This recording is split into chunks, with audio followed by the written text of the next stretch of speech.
should probably go to the starting screen.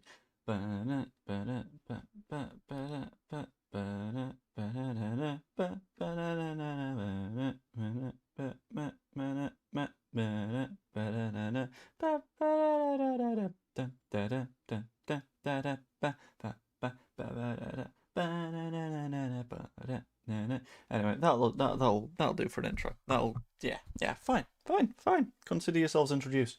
Welcome to the stream, where we've got a little bit of Leeds United news to discuss. I was going throughout the day, waiting for something to happen, waiting for anything to happen, because it had been a very, very quiet one for the vast majority of the day. Nothing had particularly happened. And then we hit the evening time, at which point there was an announcement, not from Leeds United. I was sort of expecting an announcement to come out of Leeds, and that would be what triggers something, and we'd kind of go, oh, fantastic, we'll sort of base a little bit of discussion around that, and that'd be great. No, it was not a little bit of conversation on the Leedsy side. It was instead a little bit of conversation on the Ajax end. Yeah. So Julian Brandt has decided that he is not, in fact, going to find his way at Leeds United. He is not, in fact, fancying a Premier League move. He's not fancying a challenge, because, let's be honest, the Eredivisie is an absolute piece of piss for a decent footballer, and I personally believe that Julian Brandt is significantly better than the level that will be offered in the Eredivisie, but he has chosen to go to Ajax. This was announced at 7:30 PM, and at about 7:31 PM, I was like, oh, okay, cool, I guess I know what I'm doing stream on. However, the news has evolved. The news has grown and grown and grown and grown, and adjusted, to the point at which we have a little bit of an update on a player that Leeds United will be making a little bit of a move for. I say making a move for.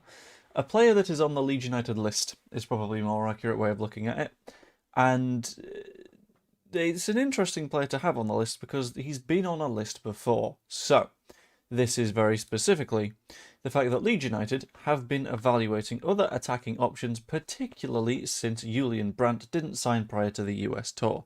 You're probably going to imagine that if Julian Brandt hasn't signed before the US tour, it's going to be hard to get him on board because he's going to want a full pre-season, and if he's not gone on the US tour, then he's not been a part of the squad and he won't be available for the first month or so, etc, etc, etc. Which meant that the club started evaluating other options. Specifically mentioned amongst that list is a name that we will all have remembered from last year. Just a quick test of everyone in the chat. If you remember Igor Paixão, chuck a 1 in the chat. If you don't remember Igor Paixão, chuck a 0 in the chat. I'm a little bit curious as to who remembers the name Igor Paixão, because we've got a little bit of a history with this guy. Just to sort of clarify right now as well, that's a lot of ones. There's a 2 from Danny Rumsey. He really remembers him. I don't see anyone that doesn't remember the Paixão conversation, which is understandable because it was never ending. It was a ridiculous saga last year. But just to sort of tidy things up on the Trafford end, because I know a lot of people have been having a discussion around that. The James Trafford situation remains as was, being very, very, very, very, very, very close to a deal. Injury news, DCL's back in team training, but that's not what matters right now, because what matters right now is the Paixão stuff. Because apparently we're going back in for the player that rejected us last season at number 1 here. Thank you, Jimmy Sandwiches. That was very, very clear.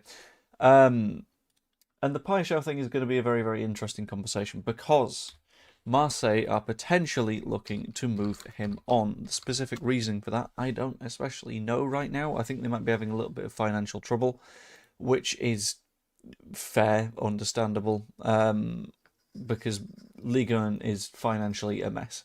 The TV revenue in Ligue 1 is horrific. The amount of money that you earn for winning competitions in France is horrific. There is a reason that PSG basically own the league over there, and that's because no one else has money, which means that PSG can just strut into any conversation and win on a financial basis with relative ease. It's an absolute piece of piss for them.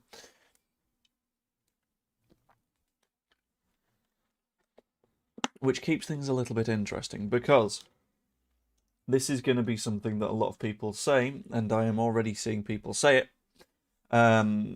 including Dr. Cox, who has thankfully said it right here, so I'm able to respond.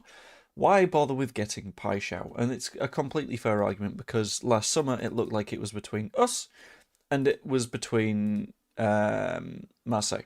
Now, hold on, we've got a little bit more information apparently on Julian Brandt.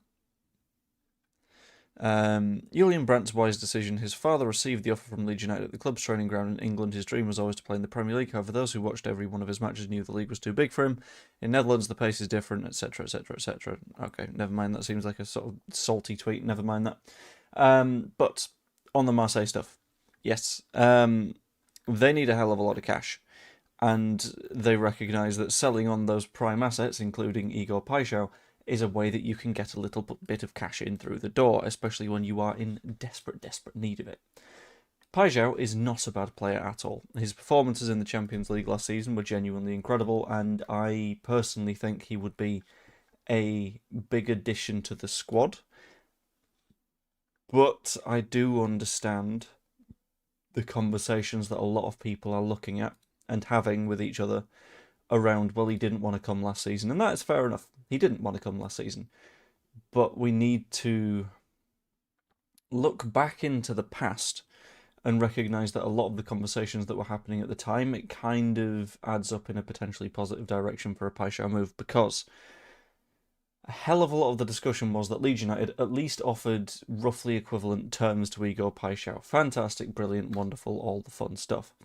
The one thing that made the difference was reportedly at the time his family, and the fact that his family were effectively saying, no, we would prefer to move to France, that would be quite nice, we would prefer that over moving to West Yorkshire. And I'll be honest, looking at it from a completely neutral perspective, I wouldn't mind it. I wouldn't mind moving to France instead of West Yorkshire.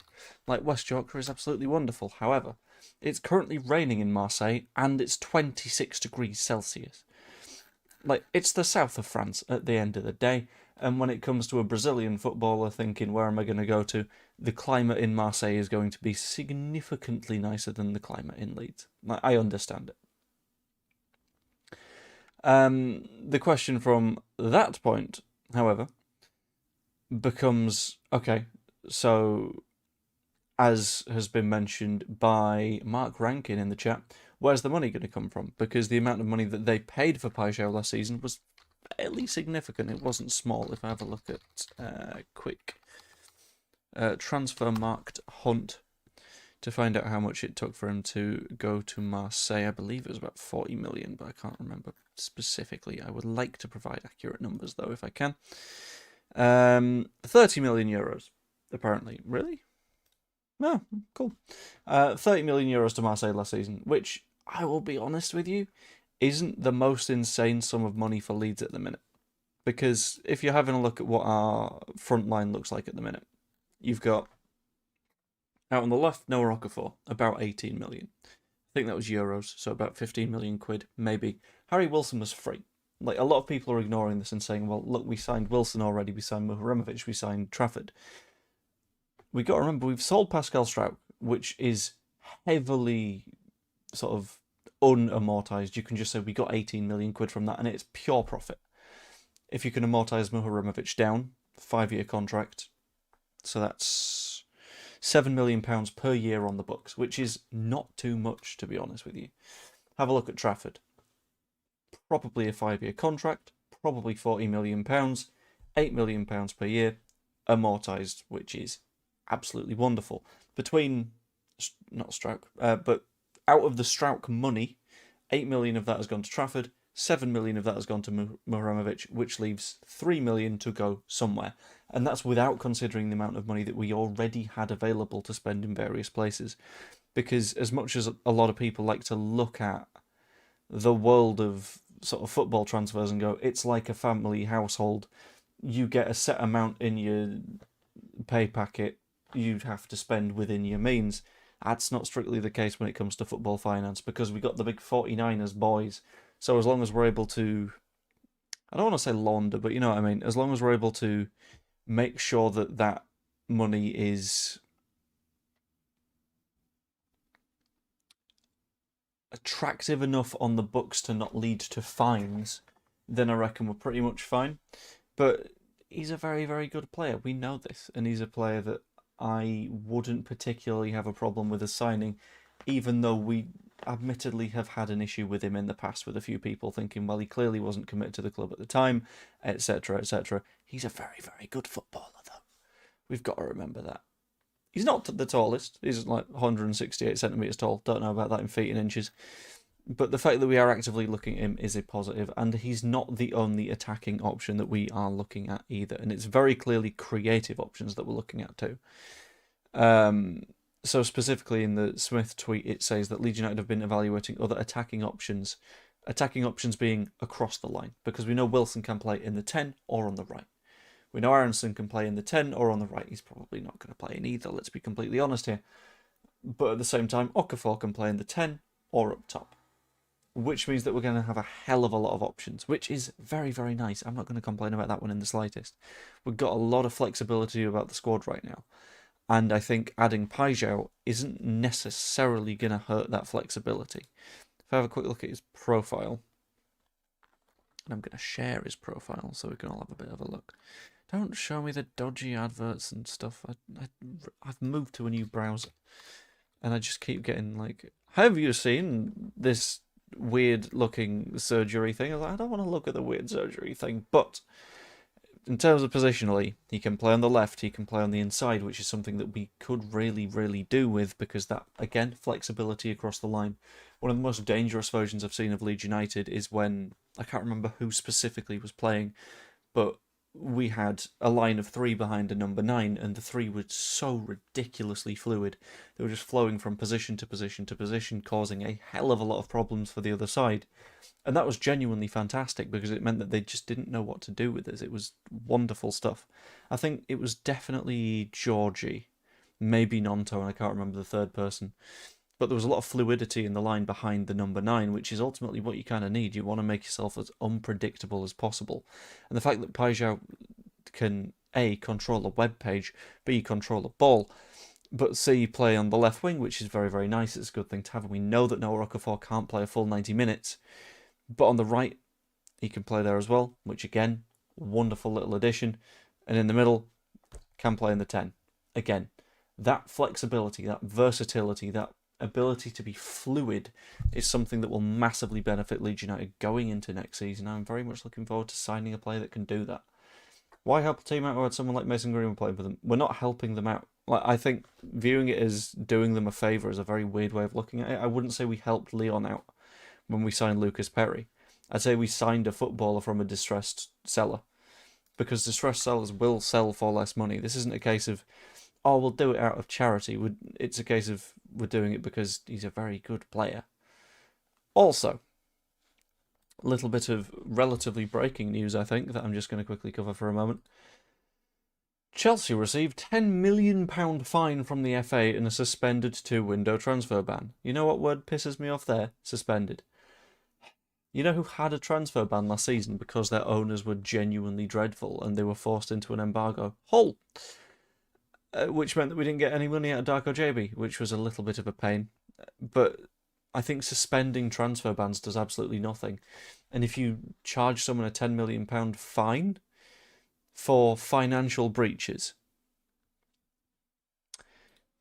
that isn't a fine anymore. That's not a punishment. In the event that you just give someone a fine for a financial, rule breach, that's just the cost of doing business as opposed to actually punishing them in any way, shape or form, because we know they've got the money to do things like that. Come on. Absolute joke. Give them a points deduction or something. I don't know. But if you're breaking the rules between apparently 2009 and 2022, maybe there should be a bit more of a punishment. We did also sell Jack Harrison. I forgot about Jack Harrison. So that's a little bit more money that we've got on board. Thank you for the reminder there. Jimmy Sandwiches. While we sell players at a charity price, we don't sell players at a charity price.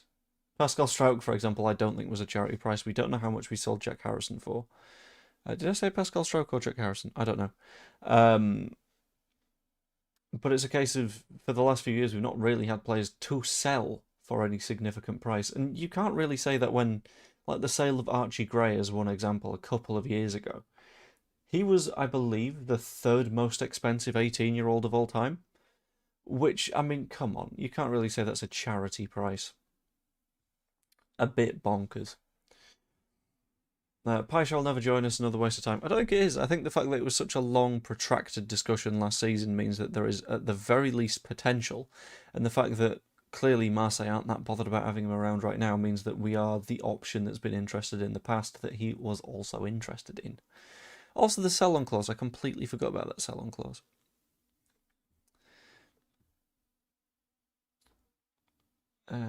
Brandt was the cheap option that allowed the Trafford deal. I no longer think Trafford happens because we need to spend at least 40 million on a 10. What are you talking about, Sly? 40 million pounds on a 10?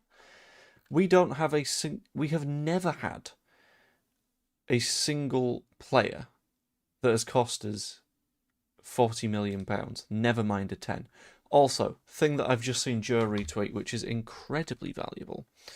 And could be of massive interest, that Leeds aren't just looking in the direction of Marseille, but also potentially in the direction of Lyon, because we have already been linked to a number 10 that plays at Lyon, and we are continuing to be linked with various attacking players, as was mentioned by Graham Smith. And this is a very, very interesting update to have picked up from a Lyon-based account. Again, thank you, Joe, for retweeting this. I massively appreciate it. Pavel Sulc has a very good chance of not being included in the squad for the trip to face Sparta Prague on Tuesday evening in the third qualifying round of the Champions League. Now, if you have any belief as Lyon that you are going to retain Pavel Sulc, you bring him with you, because qualifying for the Champions League is one of the most important things to happen for Lyon, because the amount of money that you get for getting into the Champions League is frankly obscene, and Lyon are still going through some financial issues. The fact that they have left Sulc behind, for me, says that a move is at the very least round the corner, and there is a hell of a lot of interest in him, which we already knew. We already knew that Leeds United had an interest. But the specifics around this bit of conversation is the player has been off the radar for a few days, and he is not training with Fonseca's group. Perhaps, and unfortunately, on the verge of departure. The fact that they're like, it's unfortunate that he's leaving, also, very nice. I'm enjoying that fact. But it's good to see that Sulc, it's a really, really hard name to pronounce if you're not in the, sort of Eastern European mind frame, I suppose. Central Europe, Eastern Europe. What does the Czech Republic count as? Let me know in the comments below if you believe Czech Republic is Eastern or Central Europe, because I think it's sort of on the border. It's a little bit of a complicated one. But the fact that there is very clearly a move pending for him is kind of fascinating. I would love to see Leeds United be the side that he goes to, but I feel like there's going to be a lot of interest, and hopefully we are the side that is A, the most interested, and B, that gets the job done. Leeds Zone has done a little bit of a thing on PAIXAO, who played 42 matches last season, getting 18 goal involvements, which is huge. Not quite as big as his time at Feyenoord, but as we've discussed previously, Division is a piece of piss by comparison. He's not really a crosser of the ball either, which is sort of interesting. I don't know what that means. PAIXAO raises the quality of the squad as does Sulc. They also offer flexibility. Brandt would have forced Leeds to play a specific way. Yeah, Brandt tends to be more of a straight-up 10, whereas at least you get a little bit more of a variety when it comes to signing Sulc or PAIXAO, because they're not Julian Brandt, who has a tendency to play through the middle of the pitch. The middle of the pitch being a position that we don't really use and didn't really use last season, because Aronson didn't do that. Aronson was more of a right winger, and he was the closest thing that we had to a number 10. It'd be good to have someone that could do both, because then at least we've got the option to go to that 4-2-3-1. Czechia's Eastern Europe. I don't know.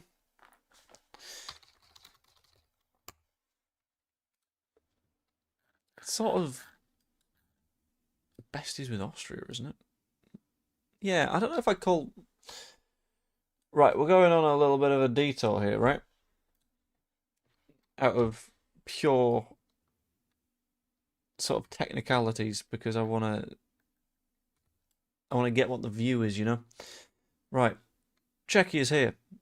Austria is here. I wouldn't call Austria Eastern Europe.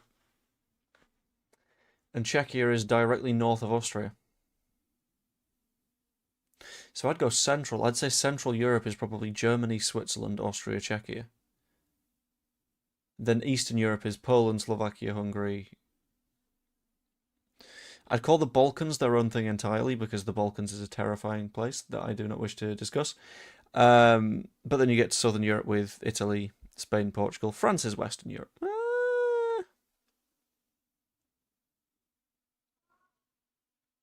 Germany's West. Is Germany West or is Germany Central? This is such a weird conversation that I'm going to end this conversation now. Wiki reckons Central. I think Central, yeah. I think just based on geography, I'm going to go Central. Western Europe is Canada. Sly, you are a baffling beast that I will never pretend to understand, but keep being you. Brandt wasn't guaranteed time because of Brendan. There we go. That's what I mean with a fascinating beast, Sly. Good decision. Oh, all right. I've seen Paixão many times at Feyenoord. He's a bowler and a game changer. Good enough for Leeds and better than Okafor. Yeah, I think having both is going to be very, very good, though, because it means that you've got a lot more in terms of options. One of them can go inside. That'd be absolutely wonderful. And it would all end up going very, very nicely. Getting Paixão in for even like book profit for Marseille wouldn't be too tricky. It'd be something like 25 million quid for us. Even a straight profit, again, you're looking a little bit over 25. So it's kind of curious. Culturally Eastern. Right, hold on. There's angry men outside. Alright, USSR countries.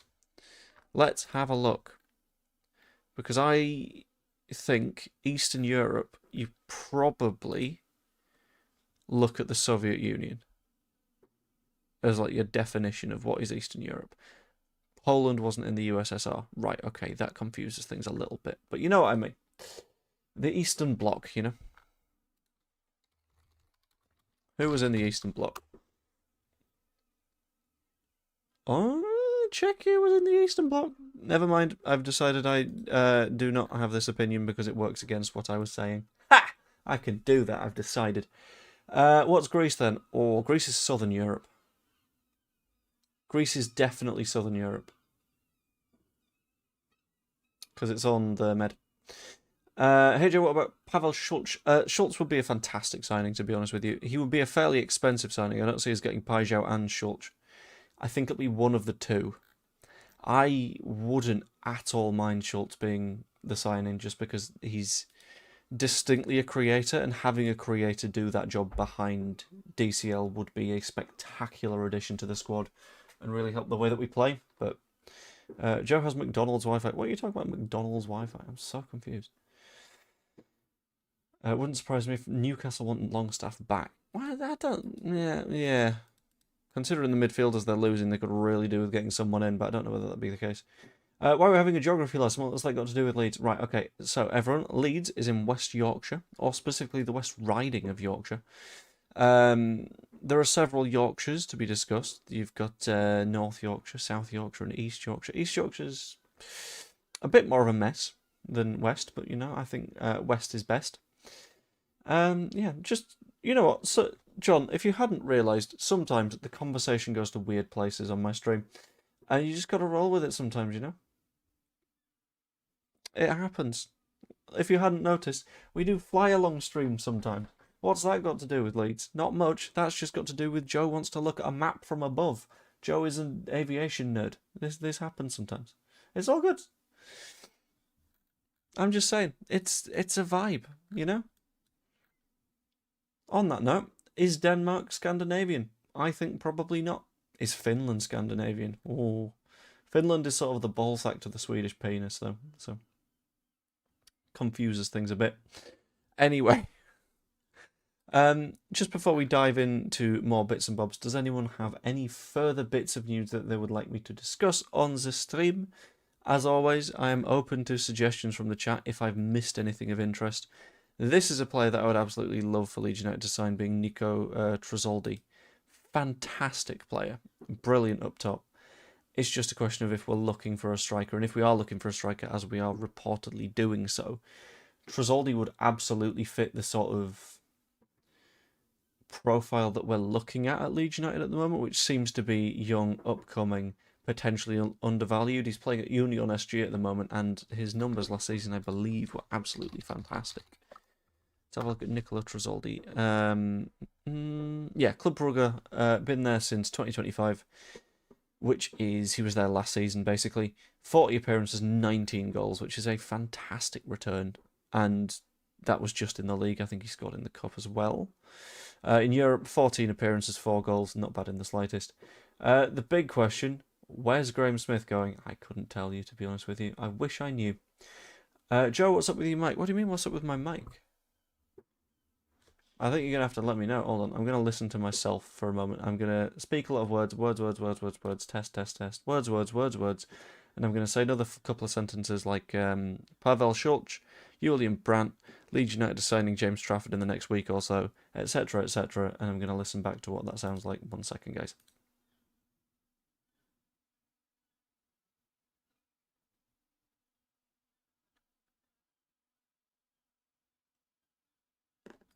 No, as far as I can tell, that sounds fine. Unless you're on about like the fireworks that are outside. For some reason, someone's doing fireworks.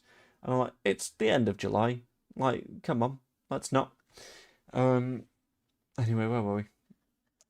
Joe Rail letting a player go on loan. Do you know what position he plays? Which player? I don't know. Any update on the left back backup? I've not seen anything on a left back backup. I think we might be in a position where we're maybe looking at Jadon Leno, because we've seen a lot of him in pre-season, and I feel like he's a player that's got a lot of potential. It's just about making sure that he is able to carry that through. I feel like in the event that we lose Sam Byram, because we don't know what we're doing in terms of Sam Byram at the moment. We don't know whether he's signing, we don't know whether he's not signing, all that kind of stuff. But it's going to come down a little bit to what happens with Sam Byram as to whether we make a move, maybe. Because I don't see us keeping Byram around and signing another one, so it's a little bit confusing, you know. But I've not seen anything along the lines of specific left backs that we're looking at. Darla's not Celtic no more. Love the buzz at the moment. Oh, buzz. Gruev sold a surplus to requirements. I don't think Crew is ahead of Gruev. Like, Gruev just isn't there right now, you know? From where I'm, your mic's fine. Fantastic. I can't hear anything wrong. Also fantastic. Swansea striker. Swansea who striker? I don't know. Sam's announced his retirement. Has he?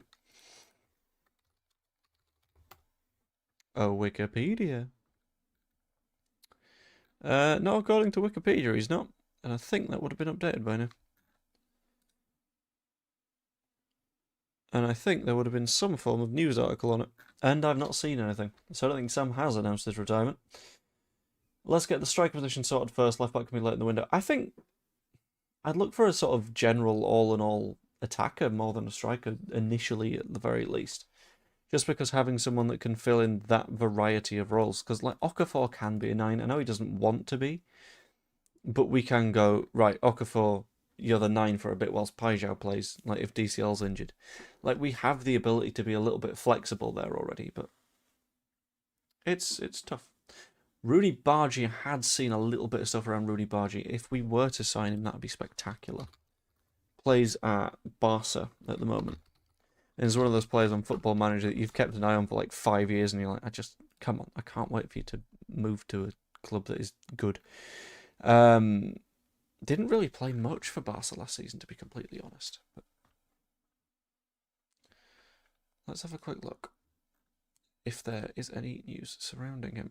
Brighton Eye Swedish Wonder Kid. Of course Brighton Eye him. Why wouldn't they?